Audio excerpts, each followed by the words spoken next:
Hello everyone, my name's Andrew Simpson and I'm the Lucky Sporran Tour Guide. Welcome back to my YouTube channel. Thanks for joining me today. I'm really pleased that you enjoyed my last film and welcome back to this, my latest YouTube channel film about living in North Queensferry and some of the things you can see if you visit here. So last week and the week before we looked at some engineering projects from the 19th century, and this week we're going to have a look at two more bridges in the North Queensferry area which are from the 20th and more recently the 21st century. I'm just going to start off by saying apologies if the sound quality isn't amazing. It's pretty windy here today and I'm right down on the seashore as well, so you may pick up the wind and the noise of the sea. And also the lighting's not amazing the way the sun is. I'm trying my best to be able to see my face, but you might miss out on my good looks today. Anyway, here we are, and behind me there is a rather impressive bridge. So first of all we're going to talk about it, and it is the Forth Road Bridge.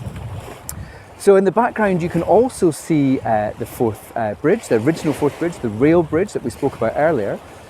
And before the road bridge was built, there was a ferry crossing, but as it became busier and busier, the need for a road bridge was obviously there. So in 1958, work on this bridge behind me started. You can probably see that it's a suspension bridge, and I've come down here because I think it's rather interesting to look at it from this angle, looking up underneath it rather than standing on top looking down, to get a really good idea of the engineering behind it. So as I said, started in 1958 and it was opened in September 1964 by Her Majesty the Queen. When it opened, it was the longest suspension bridge outside of the USA and the fourth longest in the world. You can see on the upright tower behind me, one of two towers, one on the north and south side, this really beautiful cross design that almost is representative of the Saltire flag of Scotland. And as I said, it's a suspension bridge and you can see the suspension cables that hold the railway up.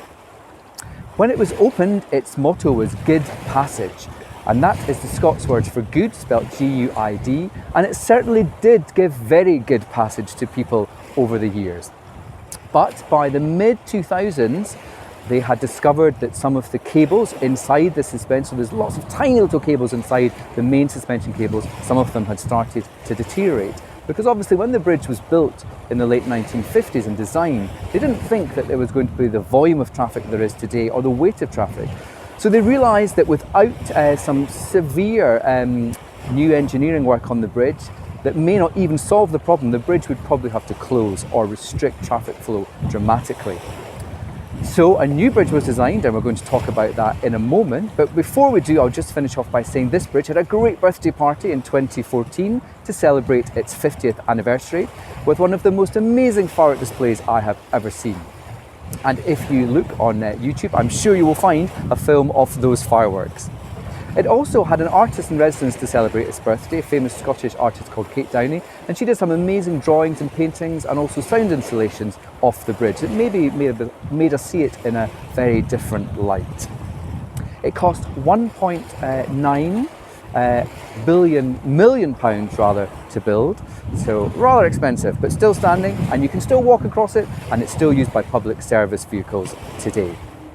But as I said, a new bridge was required, and that bridge is just behind me now, right into the sun, which is really terrible, and it is the Queensferry crossing.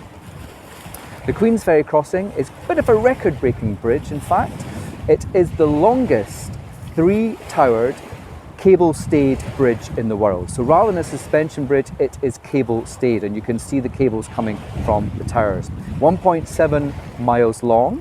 It also has the tallest towers of any bridge in the United Kingdom, and it had the longest continuous concrete pour for the South Tower when the bridge was being built.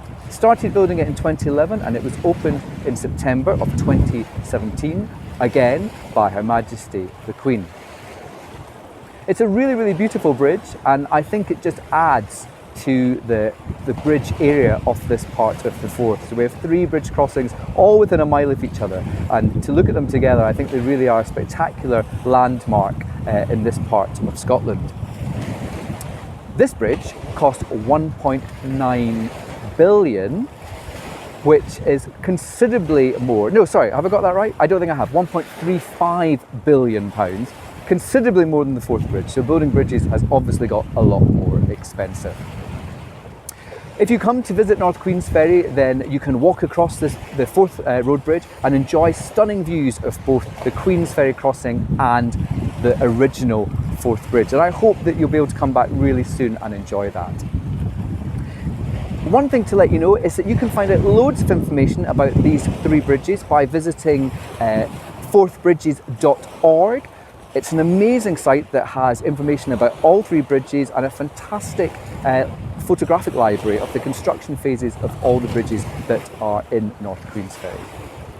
Thank you very much for joining me again. It's been really lovely having you here with me today. Have a great weekend, and remember you can follow me on Instagram and Facebook and look at my website and come back to my YouTube channel soon, and I look forward to seeing you there. Take care everyone and have a great weekend.